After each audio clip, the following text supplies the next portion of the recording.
Seguimos en vivo a través de nuestra señal y nos vamos directamente hasta Uruguay, pues esta vez hay un ministro que se encontró en una situación muy particular. Sí, este es el adjetivo que le vamos a colocar. Polémico accidente de tránsito. ¿A quién atropelló? ¿Pero por qué? Vamos a conversar con Paula Barquet y que nos ubique, ¿no?, en este título. ¿Cómo estás, Paula? Andy, ¿cómo te va? Saludos para ti y para toda la audiencia. Un siniestro de tránsito muy particular, tal cual como vos decías, por varias cosas.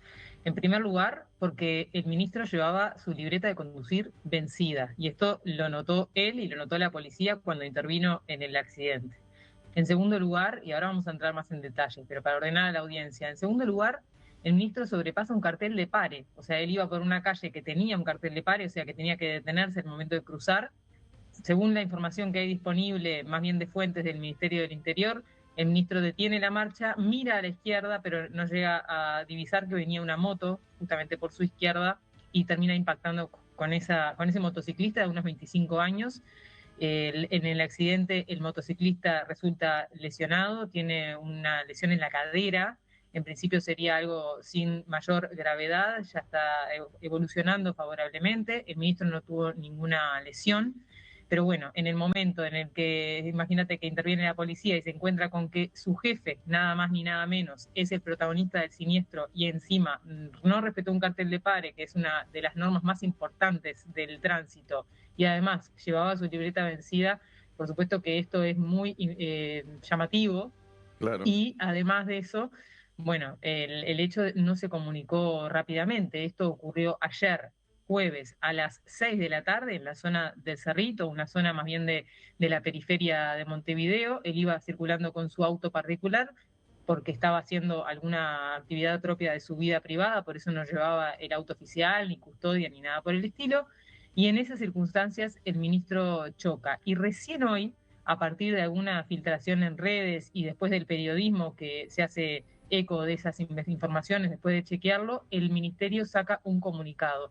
Esto ocurrió hace un ratito nada más, hace alrededor de una hora que el ministerio termina transparentando esto, con lo cual, además de todas las particularidades que te decía, tiene el agregado de que no se comunicó formalmente hasta que no se filtró la información, con lo cual hay cierto halo de secretismo Claro. y de ocultamiento de la información. Sí, sí, no, lamentable. Y lo que también hay que resaltar, Pau, es que la persona, este ciclista, también llevaba sus faltas, no llevaba el casco. Y te pregunto en este momento, en términos generales, es decir, si podemos dar un dato general, ¿se suele respetar esta normativa de los ciclistas llevando su equipo de protección, cascos, coderas, rodilleras, o no se ve tanto en las calles?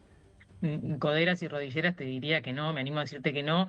El casco sí es algo mucho más, digamos, presente en el tránsito uruguayo y la verdad que encontrarse una moto que no lleva casco, que no lleva la libreta actualizada, no es algo de todos los días, si bien puede ocurrir, y incluso si uno mira las estadísticas de los accidentes de tránsito, de los siniestros que terminan con lesionados, la gran mayoría tienen motos involucradas, así que esto es un tema en sí, en la participación de las motos sí es algo general.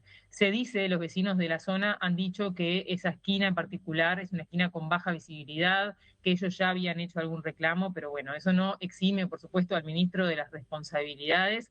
Y en estas últimas horas, por lo que estuve mirando, las reacciones políticas no han sido demasiado, digamos, de pedir la renuncia o de responsabilizar con mayor gravedad al ministro, a excepción de un diputado del Partido Colorado, es decir, de la oposición, de nombre Felipe Schipani, que suele ser bastante radical en sus posturas.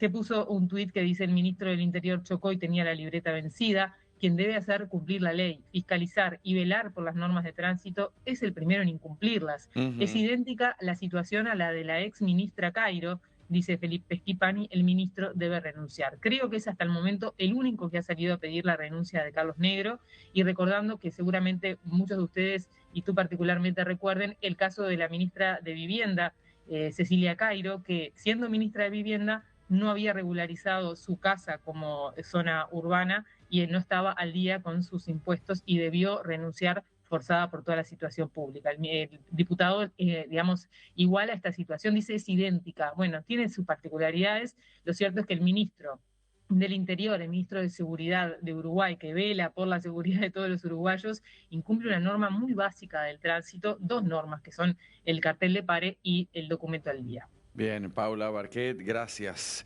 Fíjese ahí, la calle la estamos viendo también en pantalla, ¿no? Paula, Sí, has pasado por este lugar, ¿nos puedes describir?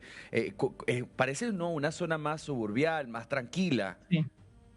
Sí, no es una zona del centro de Montevideo, te decías más bien de las afueras, es la zona de Cerrito de la Victoria, como yéndose, digamos, saliendo a los accesos de Montevideo hacia el oeste de la capital.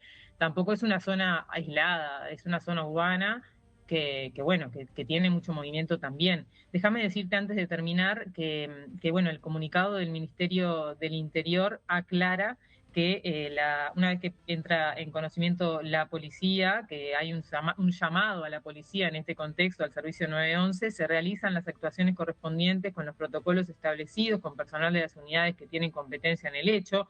Actuó en lugar la jefatura de policía de Montevideo, imagínate la situación. Lo particular, ¿no? Respondiendo a una situación en la que está involucrado su jefe. La Dirección Nacional de Policía Científica también interviene, realizaron las pericias del caso, entre ellas la espirometría. O sea, el ministro muestra el 0% de alcohol en sangre, eso también es importante, y al momento de hacerle el control de documentación, le pone en conocimiento al ministro que la libreta de conducir se encontraba vencida, por lo que procedió a aplicar la multa correspondiente. O sea que el Claro. ministro, a su vez, fue multado por tener el documento vencido, y a su vez también es importante decir que ya está actuando la Fiscalía en esta situación para esclarecer las responsabilidades del caso. Y a nivel político, ya te digo, todavía es muy incipiente, pero ya hay alguno que está pidiendo la renuncia, hay otros comentarios de otro tenor, más comprensivos con la situación del ministro, diciendo, bueno, esto le puede pasar a cualquiera, tener un accidente de tránsito, pasar un cartel de pare, llevar la libreta vencida. Bueno, el tema es del cúmulo de situaciones, y además un ministro que ha sido muy cuestionado por la oposición, porque aquí en Uruguay, como hemos hablado otras veces, hay una importante inseguridad que no ha podido ser resuelta, sobre todo en materia de homicidios. Así que es un ministro que ya estaba en la mira y que ahora se le agrega esta situación tan particular. Bien, Paula Barquet, por último, me llama la atención, no sé si lo mencionaste al principio y si no, vamos a Sí. hacerlo ahora. Él es multado por esta situación. ¿De cuánto estamos hablando en esta multa?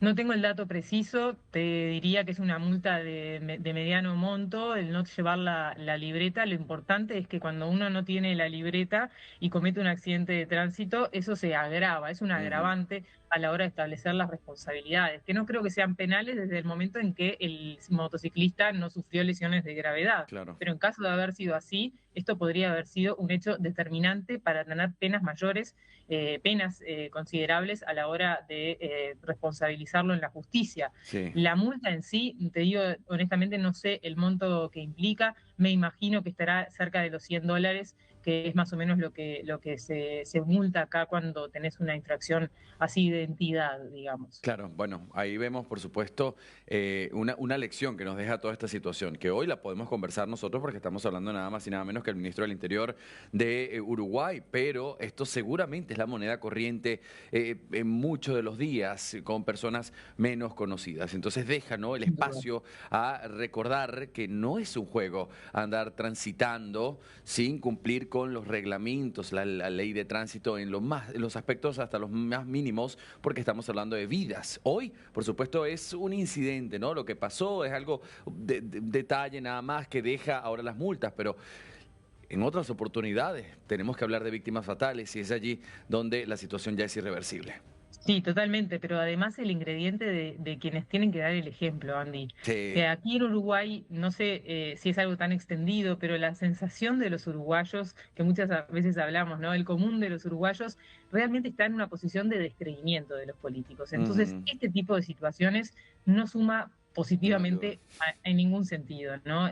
Todo lo contrario, genera mucha indignación que el Claro. propio ministro esté atravesando esta situación, libreta vencida, cartel de pare no respetado, en Sí, fin, sí, sí, sí. complicado. Bien, Mm. Paula Barquet, periodista de D-News desde Uruguay, gracias por compartir estos detalles con nosotros. Nos vemos. Estamos en contacto, Andy.